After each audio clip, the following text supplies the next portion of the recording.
Didi bientôt libre. Qu'adviendra-t-il de Jane et de Cassie? Nous allons parler de ça tout de suite après le générique.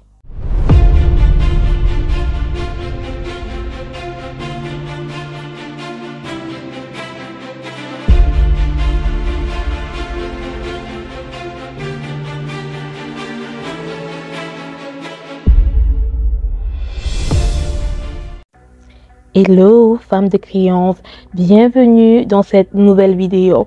Aujourd'hui, je souhaite qu'on aborde vraiment l'aspect de l'après-procès, mais surtout pour les victimes que sont Jane et Cassie face à celui qui est présenté comme le bourreau et qui l'est d'ailleurs, qui est Sean Combs, alias Puff Daddy.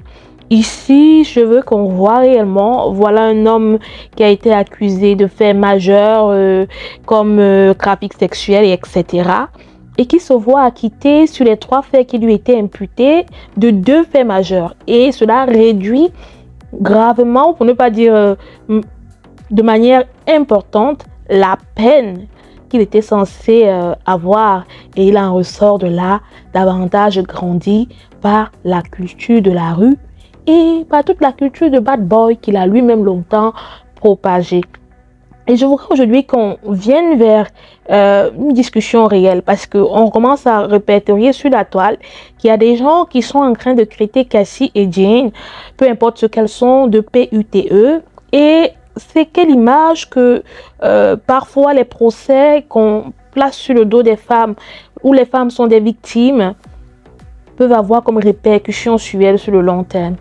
Est-ce que réellement le procès était contre les attitudes de Didi ou c'était pour mettre à la vendetta des femmes comme Jane et Cassie? Donc j'aimerais vraiment qu'on puisse explorer cette discussion ici, parce que Didi, ce qui est sûr, il ne va pas faire plus de 5 ans en prison. Quand on observe un peu le pronostic de peine qu'il est capable de se faire infliger par le juge, parce que ses avocats ont largement laminé la défense. Et aujourd'hui, on assiste à une Cassie qui se retrouve en train d'être obligé d'aller contacter son avocat pour qu'il puisse écrire une lettre pour demander au juge que bon voilà, il ne faut pas qu'on le libère tout de suite parce que le mec il est suffisamment fort et suffisamment infiltré pour que sa vie soit en danger. Et je pense que c'est un véritable problème. Un véritable problème pour la santé mentale de Cassie et de Jane et aussi la sécurité de ces 2 personnes et de leur famille. Pourquoi? Parce que quand vous attaquez des gens d'une telle ampleur, vous voyez, ils ont des ramifications parfois dont vous n'avez pas idée. On dit que Didi faisait des freak-off. On ne sait pas trop bien avec qui il faisait des freak-off, mais c'est certainement des gens très puissants et très infiltrés dans tous les États-Unis et de toutes couleurs confondues, j'imagine. Vous voyez que cela fait en sorte que les ramifications qu'il peut avoir exposent ces femmes-là qui, elles, sont des victimes et en plus sont vulnérables à des capacités de nuisance dont elles-mêmes, elles imaginent, mais n'ont même pas peut-être idée de jusqu'où ça peut aller. Et avoir été les vedettes de tels procès fait en sorte qu'aujourd'hui, avec la bataille juridique que la défense avec le procureur est en train de perdre, elles vont se retrouver sur une scène où, voilà, ça va devenir une mafia qui n'a pas de nom. Et elles peuvent être victimes à plusieurs égards de cette situation. Donc aujourd'hui, je veux vraiment qu'on aborde ça. Comment est-ce que les femmes, quand elles sont victimes après et qu'elles vont en procès et que malgré tout, leur adversaire, qui dans un monde patriarcal, on l'adosse sur lui le critère de bad boy, on adosse sur lui le critère d'un homme qui a des moyens, restent néanmoins encore des victimes malgré le procès. Est-ce que c'est valorisant pour une femme qui est victime d'afficher sa tête comme image de marque d'une lutte pareille, même si elle a fait preuve de discrétion comme Cassie et Jane, même si c'est une femme qui essaye de se reconstruire? Vous voyez que pour moi personnellement, c'est juste une interrogation comme ça que je me fais.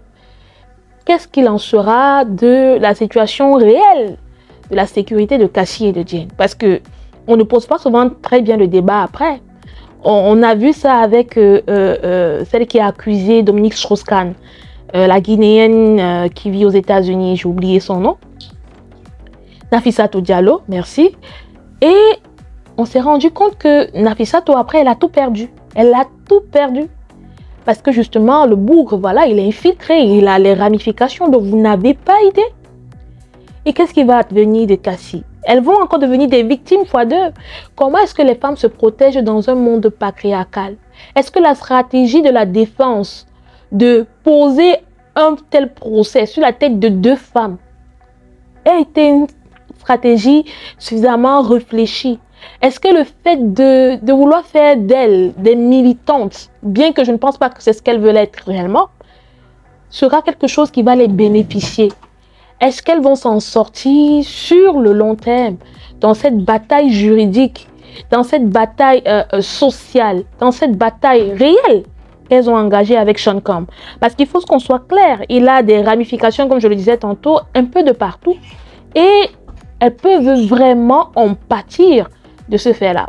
Moi, je me pose juste la question, hein, comment est-ce qu'on protège réellement les femmes qui sont victimes? Est-ce que la stratégie d'utiliser les femmes, encore plus des femmes racisées, comme tête d'affiche d'aussi grands procès, hein, comme le procès de Sean Combs, hein, et poser sur leur tête une loi comme le RICO pour démanteler des cartels et des associations de malfaiteurs, ne va pas les retourner en pleine gueule par la suite? Parce qu'après, quand elles vont payer les pots cassés, elles seront seules. Hein. Elles seront seules. Ce n'est pas un policier qu'on va planquer à sa porte qui va la protéger, je peux vous assurer. Donc, pour moi, vraiment, quelle est la stratégie qu'une femme qui a été victime d'une personne pareille peut mettre sur pied pour ne plus non seulement être sa victime, mais pouvoir construire un système où financièrement, mentalement, etc., elle est libre? Parce qu'aujourd'hui, Cassie ou Jen, voilà, elles commencent à être traitées de PITE, même si elles ont gagné la bataille sur les réseaux sociaux. Elles ne sont pas encore sorties d'affaires. Sean Combs risque d'être libre d'ici là. Et Dieu seul sait. Dieu seul sait. Dieu seul sait. Donc, je ne vais pas rentrer dans davantage de polémiques. Je veux juste qu'on réfléchisse sur ces questions. Si vous avez des éléments en commentaire, n'hésitez pas à les mettre. Comment est-ce que vous voyez qu'on puisse protéger les femmes, surtout les femmes racisées qui voilà, sont tête d'affiche de procès aussi scabreux pour des délits aussi difficiles comme trafic sexuel et etc. Et qui à la fin voit le bourreau avec une peine allégée parce qu'il a l'argent dans son système patriarcal pour se payer ses avocats pêle-mêle qui viennent faire voilà, le sale boulot pour lui. Moi, c'est juste ma question. Hein. On protège les femmes comment? Parce qu'à la fin de la journée, il faut que les femmes soient protégées. Il faut que Cassie vive sa vie de mère et d'épouse tranquillement, sans répercussion de quelqu'un qu'elle a décidé de ne plus marcher avec. Parce qu'il est un homme puissant. Vraiment, réfléchissons, hein, parce qu'on a eu plein de cas comme ça où, parce que les femmes ont osé dénoncer, à la fin, elles sont retrouvées à perdre leur carrière, à perdre leur vie, à perdre tout. Quelle réelle stratégie elles peuvent adopter? Moi, je me pose des questions. Vraiment, que bon vent leur soit donné. Hein. Je ne souhaite que du bon vent à elles. Hein, parce que ça risque d'être très chaud. Très, très chaud pour elles.